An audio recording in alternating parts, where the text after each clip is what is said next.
Welcome to day 1 of my new 45 days weight loss challenge. మీరైతే చూసారు కదా నా 90 డేస్ ఛాలెంజ్లో నేనైతే 10 కేజెస్ అయితే తగ్గిపోయాను. సో వచ్చిన కాన్ఫిడెన్స్తో ఈ రోజు నుండి నా నెక్స్ట్ వెయిట్ లాస్ ఛాలెంజ్ అయితే స్టార్ట్ చేశాను. ఈసారి నా టార్గెట్ వచ్చేసి 68 కేజెస్ అయితే పెట్టుకున్నాను. ఈ 45 డేస్లో హెల్దీగా నా గోల్ రీచ్ అవ్వడానికి అయితే నేనైతే రెడీ ఉన్నాను.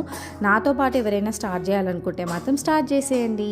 నా 90 డేస్ జర్నీలో నేనైతే కొన్ని మిస్టేక్స్ అయితే చేశాను. ప్రోటీన్ అండ్ ఫైబర్ గురించి అయితే తెలియక కొన్నిసార్లు అయితే బాడీని అయితే వీక్ అయితే చేసుకున్నాను.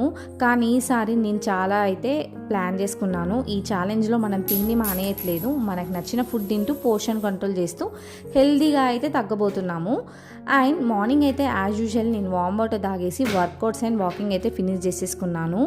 ఇంకా నా డెటాక్స్ డ్రింక్గా యాపిల్ సైడర్ వెనిగర్ వాటర్తో అయితే డే స్టార్ట్ చేశాను. ఇంకా చియా సీడ్స్ కూడా మార్నింగే నానబెట్టేసుకున్నా.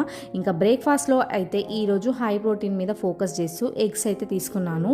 వెయిట్ లాస్లో మన మజిల్ స్ట్రాంగ్గా ఉండాలంటే ప్రోటీన్ అయితే చాలా అంటే చాలా ఇంపార్టెంట్. ఇంకా లంచ్లో ఈరోజు అయితే నేను గెస్ చేయండి, yes I'm finally back to rice. So rice తింటూ కూడా వెయిట్ లాస్ ఛాలెంజ్ అయితే ఈ 45 డేస్లో చేస్తున్నా. చాలా సాటిస్ఫై అయితే అయ్యాను. సో రైస్, పాలకూర పప్పు అండ్ చికెన్ తందూరి అయితే తీసుకున్నా. దీంతో పాటు అయితే ఫ్రెష్ సలాడ్ అయితే తీసుకున్నాను.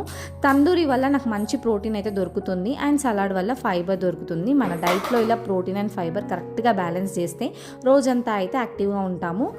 And subscribe for more videos. Me support నాకు చాలా అవసరం.